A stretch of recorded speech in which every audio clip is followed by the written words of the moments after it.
Hi, I'm Jake, 32, and last month my life blew up when I got a call from the family that abandoned me as a teen, asking for money. Not just money, help, like I was still one of them. They kicked me out when I was 14 because my twin brother lied and said I was abusing him. He even punched himself in the face to prove it. That's the level of betrayal I'm talking about. My parents believed him instantly. No questions, no hesitation. Just packed up my stuff and dumped me into my grandmother's car like trash. No apologies, no looking back. For over a decade, they didn't speak to me. But then, success found me. And suddenly, so did they. Here's what happened. 14 is already a crappy age. You've got pimples, hormones, and that daily feeling that the world's out to get you. But for me, the world actually was. I remember the day it all exploded. I had just gotten suspended from school. 10 days, no discussion. Why? Because my twin brother walked in with a self-inflicted black eye and told everyone I beat him at home. My brother, who used to steal my birthday cake and blame me for it, now decided to ruin my life for sport. The principal believed him. My parents?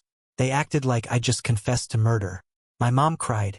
My dad looked like he wanted to bury me alive. Meanwhile, my brother, golden boy, future senator, mom's favorite, stood there fake sniffling and giving them the performance of a lifetime. When we got home, my dad didn't say a word. He just started throwing my stuff into a suitcase. No explanation.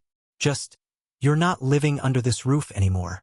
I stood there begging, crying, clutching my clothes as he shoved them into the bag like they were covered in filth. My mom watched, silent, cold, like I wasn't her daughter anymore. They called my grandmother to come pick me up. She showed up furious, yelling at my dad on the porch loud enough for the whole street to hear. She said if he ever contacted me again, she'd call CPS and the police. My dad slammed the door in her face. That night, I sat on her guest bed, hugging my knees, trying to breathe while my world spun into a million pieces. I didn't go back to that school. Didn't say goodbye to anyone. Didn't even try to explain. Because what was the point? My life had burned down, and I had to start from ashes. Living with my grandmother was the first time I realized what peace felt like. She didn't ask a million questions, didn't pressure me to explain everything. She just fed me, hugged me, and told me over and over again that I wasn't crazy, I wasn't a liar, and I wasn't broken. Honestly, that saved me.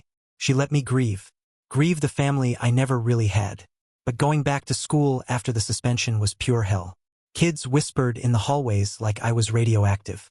Teachers looked at me sideways. Even my closest friends avoided eye contact. And my brother? He walked around like a war hero, soaking up all the sympathy like a vampire in a blood bank. Every time I tried to speak up, it was like screaming into a hurricane. I became invisible on purpose.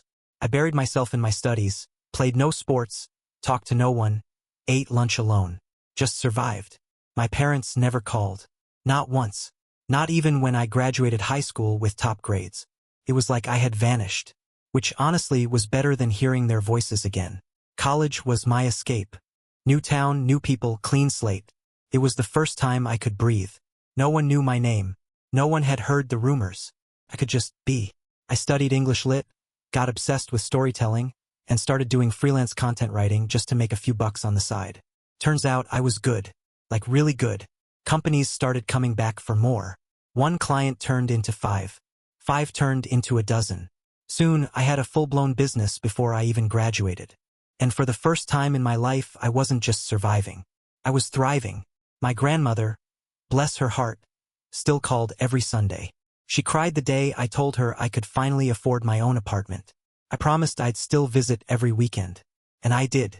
But everything changed the day I posted a screenshot of a major brand review on Instagram. I just wrapped up a huge project for a client I wasn't allowed to name, but let's just say, everyone knew the logo. That post went mini-viral. Other writers shared it. My DMs exploded. Then came the news interview. Then the seminar. Then the call from my parents. 6 missed calls from my mom. After 14 years of silence. I stared at those missed calls like they were radioactive. My first instinct? Block. Delete. Forget it ever happened. But curiosity, that thing's a beast. Chewed at me for hours. What could they possibly want after all this time? So I called back. She picked up on the first ring, voice sugar sweet, like we were catching up after brunch. Oh honey, congratulations. We saw your TV interview. You looked so professional. I blinked. Was I hallucinating? Then my dad chimed in. Yep, he was on speaker, asking me how I was doing, what I'd been up to, where I lived, and eventually, how much I was making. There it was. I told them politely, that my income wasn't any of their business. Dad laughed like we were sharing a joke. Come on. Don't be shy, we're family. Family. Family? I bit my tongue so hard I nearly severed it. Then my mom dropped the act. Well, since you're doing so well, we were wondering if you'd be willing to help us out. You know, the house needs renovating and, well, we're retired now. And just like that, my blood turned to ice. They hadn't said my name in over a decade. But now that I had money, now that I was standing on my own 2 feet, suddenly I was their precious daughter again. I asked, deadpan, are you serious? Dad, we thought maybe you'd want to give back. Give back? You mean after you threw me out, believed your golden boy's lies, and let me rot? That's when I got the idea. A twisted, beautiful idea. I told them I'd be happy to help. But there was one condition. They had to publicly admit in front of the entire extended family that my brother lied, that he ruined my life, that they believed him and they were wrong. Complete accountability. Full humiliation. My mom gasped like I'd slapped her. My dad stammered. That's unnecessary, he said. No, I said. That's the only way. Then I hung up. And they started calling again. Non-stop. Left voicemails. Sent texts. Saying I was being cruel. That I should let bygones be bygones. That family forgives. I ignored everyone. Until I got a message that made my stomach twist. From my brother. He texted me, bragging. Said he did lie back then. Said mom and dad would never admit it because they still loved him more. Then he added, you're unmarried. Childless. You've got no one. So stop acting like you're too good to help your real family. That was it. Game on. You ever feel so angry your fingers tingle? I stared at that text from my brother. Reread it a dozen times. Heart thudding in my ears. The arrogance. The smugness. The outright evil of it. He admitted it. Flat out said he lied. Ruined my life on purpose. And didn't care. Then had the nerve to mock me for not being married or having kids. Like that somehow made me less worthy or more obligated to serve the people who wrecked me. I didn't scream. Didn't cry. I opened my laptop. And I wrote. It was the most brutally honest thing I've ever put into words. A detailed email to my entire extended family. Aunts, uncles, cousins. Everyone who ever passed the mashed potatoes at Thanksgiving. I told them everything. The lies. The rumors. The fake injuries. The black eye he gave himself. The way my parents packed up my childhood and threw me out like a busted appliance. How my grandmother had to pick me up off the floor, piece by piece, and glue me back together. How I rebuilt myself from zero, while they all stayed silent. And then, the piece de resistance. I attached a screenshot of his message. The one where he confessed. Where he gloated. One big, bold subject line. The truth you never wanted to hear. Then I hit send. I expected silence. What I got. War. By the end of the day, my phone was lighting up like a Christmas tree in a thunderstorm. Cousins I hadn't spoken to in years were texting me, furious at my parents for what they'd done. One aunt called and cried, saying she always felt something was off but didn't know how bad it was. Others apologized for not reaching out, not asking questions, not seeing the signs. But my parents and my brother, they went nuclear. My inbox flooded with angry messages. My mom called me a traitor. My dad called me cruel and vindictive. My brother sent me another message. You're just bitter and jealous. You'll die alone. That's when I called a lawyer. She drafted a cease and desist letter within 24 hours. Sent it to all 3 of them. If they ever contacted me again, there would be legal consequences. And just like that, silence. Sweet, golden silence. But the damage was already done. They couldn't unsend their texts. Couldn't unconfess. Couldn't erase their years of abandonment. My email had lit a fire in the family, and they were the ones getting burned. Grandma called me the next day. She told me I was brave, that she was proud. I believed her. For the first time in a long, long time, I believed her. Peace, after a storm like that, doesn't come quietly. It hums like a refrigerator in the background. Almost eerie. I kept waiting for another shoe to drop. A knock at the door. Some legal threat from my dad. But nothing came. The cease and desist worked like holy water on vampires. Radio silence. Felt liberating. Meanwhile, life got good. My content writing career hit a whole new level. Bigger brands. More visibility. Podcast invites. Speaking gigs. Clients started treating me like a name in the industry instead of just a freelancer in their inbox. But the real win. Therapy. I finally started unpacking the years of guilt, shame, and gaslighting I'd been dragging like a broken suitcase. Every session felt like setting down another heavy brick. I'd gone so long thinking I was the problem, lazy, moody, dramatic. Turns out, I was just hurt. Badly. Repeatedly. I told my therapist about the rumors. About the fake injuries. About being kicked out. And yeah, about the text message where my brother called me bitter and childless. She blinked, took a breath, and said, "That was emotional abuse, plain and simple." And hearing someone say it out loud, like really say it, that was a turning point. My grandmother stayed my rock. We had our Sunday lunches. She taught me how to replant herbs and which flowers keep spiders away. We'd sit on her porch, sipping tea like retirees, while I updated her on work, clients, life. "I wish you had a mother like mine," she said one day, half laughing, half crying. I didn't say anything, just squeezed her hand. She knew. We didn't need to talk about the other woman. And then, unexpectedly, my story started spreading. Quietly at first. A friend who'd seen my Instagram post asked if I'd be willing to write a blog post about my journey. I said sure, as long as we kept names out of it. That blog went viral. It got picked up by a few empowerment forums, then shared on Reddit, then reposted by a small influencer who called it the most raw piece I've ever read. Suddenly, strangers were messaging me, not for writing gigs, but to thank me. They had brothers like mine, parents like mine, scars like mine. I wasn't alone. I never had been. And I realized this pain, this whole tangled mess of a past, it wasn't just mine to carry. It was mine to use. By now, I was used to waking up to client emails and the occasional "Hey, loved your article" in my DMs. But I wasn't prepared for the message that hit my inbox on a Tuesday at 7:13 a.m. Subject line: Speaking Engagement Women in Writing Conference. I almost deleted it. Thought it was spam. But it wasn't. It was real. A national conference, wanted me to speak on resilience and freelancing. They'd read the viral post. Said my story resonated. Said they'd pay for everything: travel, hotel, honorarium. All they needed was a yes. I sat there in bed, blinking at my laptop, hair still a mess, coffee barely warm. Then I said it out loud. Holy crap, this is real. The conference was 3 months away. That gave me time to write a talk, practice, panic, rewrite the talk, panic again, and invest in my first actual pantsuit. I looked like I'd been hired by the Pentagon. In a good way. And the night before I flew out, Grandma called me.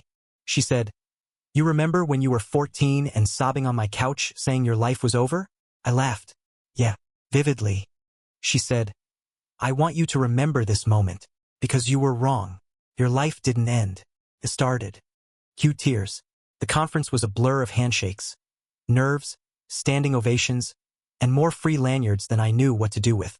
But when I walked up to that mic, stage lights blinding, 300 people staring, I wasn't scared. I was ready. I talked about being betrayed, about rebuilding, about the power of telling your story even when no one wants to hear it. And afterward, people lined up to thank me.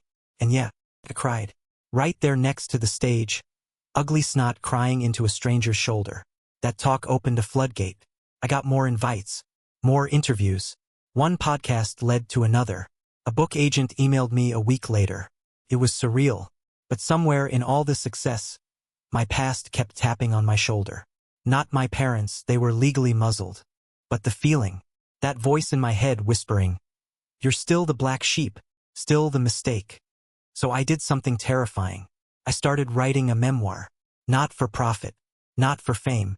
For me, to finally reclaim my story on my terms. Page by page, I stitched my life back together. And with every sentence, I felt less like the broken girl who got kicked out, and more like the woman who walked away. Writing the memoir was like going to war with my own memory. Every chapter cracked open an old scar. Ugly, unhealed, pulsing with rage I didn't even know I still had. The birthday party no one came to. The broken door my dad ripped off its hinges. My brother's smug little smirk when the principal suspended me. I wrote it all. No filters. No euphemisms. Just raw, blistering truth. And the hardest part? Forgiving myself for not fighting back sooner. I used to hate myself for being weak. For not screaming louder. For not grabbing my brother by the collar and dragging him into the truth. But now I realize I was a kid. And kids aren't supposed to fight wars. They're supposed to be protected. When the first draft was done, I printed it out page after page and took it to Grandma's. We sat in the living room. I read it aloud. She didn't interrupt. Didn't cry. Just listened. Eyes fixed on me like I was reading the last testament of someone she loved more than her own life. When I finished, she exhaled and said, "I've never been prouder." I believed her. And then, something unexpected happened. A few days later, I got an email from my old high school principal. No subject line. Just one sentence inside. "I owe you an apology." I stared at it for a long time. Turns out, someone had forwarded him the viral post, probably one of the Reddit reposts. He said he'd read it all. That it kept him up at night. That he remembered that meeting. My brother's black eye. My mother's sobbing. My silence. And now, in hindsight, he saw what he hadn't wanted to see back then. He said he was sorry for not protecting me. I didn't know what to do with that. Part of me wanted to scream. Too late. But another part. The part that still woke up sweating from nightmares. It appreciated the recognition. So I replied, "Thank you. That means more than you know." And then I shut my laptop and went outside. Just stood in the sun. Alive. Untouchable. I wasn't the broken girl anymore. I wasn't the outcast or the liar or the angry mistake. I was me. And I was finally free.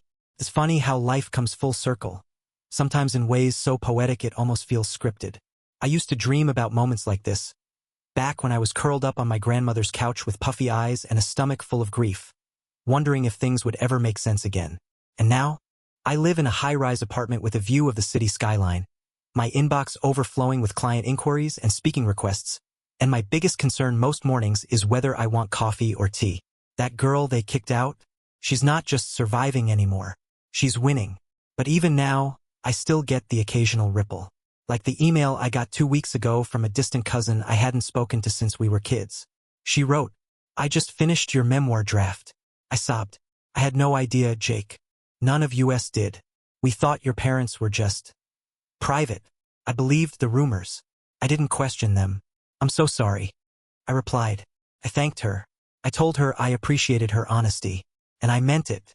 Because I've realized something crucial in this whole mess. It's not just about my healing. It's about allowing others to confront their own silence. Some of them made mistakes. Others were complicit in quiet ways. But people grow. Some of them really do. And I've grown too enough to listen. And to sometimes even forgive. Not all of them, though. Let's be clear. I didn't write that memoir to heal the family or make peace. This isn't some cozy Netflix ending where we hug it out over a pie. That version of closure doesn't exist for people like me. No, I wrote it so the record would finally reflect the truth. So that I could look at my life and see something built, not something I had to recover from. I still get nightmares sometimes. I'll dream that I'm 14 again. Packing a bag I don't want to pack. Watching my dad slam the door as my grandma yells in the driveway. Or worse. I'll dream my brother is at my front door, still 14 too, with a smug little grin and another black eye. But I wake up, and I'm here. I'm safe. And that's everything. My therapist once asked me, if they admitted everything tomorrow, publicly, emotionally, sincerely, would you want a relationship with them again? I didn't even need to think. No. Because even if they finally believed me, even if they stood on a stage and sobbed into microphones about how wrong they were, that child I used to be, she's gone. They buried her when they packed that suitcase and never looked back. I can't unlive that, but I can honor it. I can carry her with me, not as a burden, but as a witness. She's not alone anymore, and neither am I. Grandma's health has been steady, thank God. I visit her every Sunday like clockwork. Sometimes she pulls out old photos. Me in soccer cleats, her in a sun hat, my brother and I as toddlers in matching overalls. She always sets those ones face down. I don't mind. There are other pictures, better ones, of who we are now. She started calling me her lion. "I've never seen anyone fight like you do," she says. "You never even raised your voice, but you made the truth roar." I tear up every time. She's the only real parent I've ever had. Sometimes we sit outside in her garden and talk about what I'll do next. Maybe publish the memoir. Maybe start a support group for women who were falsely accused or cast out by their families. Maybe even a podcast. Turn this pain into a platform. Whatever it is, I'll do it on my terms. And my brother? Haven't heard from him since the cease and desist. I assume he's still fuming somewhere, wondering how his crazy twin sister ended up on stage with a mic and a standing ovation. He probably tells people I'm making it all up, that I'm bitter and looking for attention. Let him, because I know the truth. And now, so does everyone else. My parents haven't tried to contact me again, either. That lawyer's letter worked like bleach, sterilized the whole toxic mess. But I hear things. Through cousins. Through whispers. Apparently, they're still struggling and embarrassed and deeply hurt by my betrayal. Betrayal. I laughed out loud when I first heard that. They think I betrayed them. Let that sink in. The girl they threw away. The daughter they ghosted for over a decade. The child they never defended, never believed, never loved. I'm the betrayer.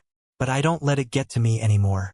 Because while they're sitting in the same crumbling house they refuse to fix, spinning the same lies, I'm traveling, writing, growing, speaking, healing. I've built a life that would have made my 14-year-old self weep with disbelief. This isn't revenge. This is freedom. Every time someone thanks me for sharing my story, every time a client sends me a message saying, "You inspired me to keep going," I feel that invisible thread connecting who I was to who I am now. It's not a perfect thread. It's frayed, messy, knotted in places. But it's strong. And it's mine. So if you're reading this, if you've been discarded, disbelieved, disrespected, let me be the first to say, you are not broken. You are not bitter. You are not your past. You are becoming, just like I did. And when the people who hurt you finally realize how brightly you shine without them, don't look back. Let them watch you from the shadows, trying to rewrite a story they no longer get to be a part of. You don't owe them anything. Not love. Not closure. And sure as hell not a single damn cent. About 6 months after my memoir draft went viral, I got an invitation in the mail. Thick envelope. Gold script. One of those fancy ones people send for weddings or retirement parties. Except this wasn't either of those. It was a family reunion. The first in 10 years. Hosted at my parents' house. I sat there on my couch, holding the invite like it was radioactive, reading the names listed on the back. Everyone from our giant extended family was included. My name? Right there near the top. It was handwritten. No return address. No note inside. Just a date, a time, and a location, the place I once called home. The house I was kicked out of at 14 for crimes I didn't commit. I laughed. Not bitter. Not angry. Just amused. Part of me wondered, was this some olive branch? A clumsy attempt at reconciliation without any accountability? Or was it just a generic invite they sent to everyone to save face, to make it look like nothing was wrong? Either way, it didn't matter. I wasn't going. I didn't need closure anymore. I had carved it out of stone with my own hands. With every keystroke, every interview, every tear I let fall on my grandmother's front porch. Still, I couldn't help myself. I took a photo of the invitation and texted it to my cousin, the one who had apologized after reading my memoir. She replied 5 minutes later, "They're hoping you show up so it looks like you've forgiven them. But they're not sorry, Jake. They just don't want to look bad." Exactly what I thought. I tucked the invitation into a drawer, not out of sentiment but as a reminder. A reminder that they can host a party, decorate the house, and pretend the past didn't happen. But I know the truth, and so does half the family now. The reunion came and went. I spent that day drinking wine on my grandmother's porch, watching the sunset paint her garden gold. We ordered Thai food and laughed about the time she mistook hot sauce for ketchup and nearly burned her throat off. It was perfect. No fake hugs.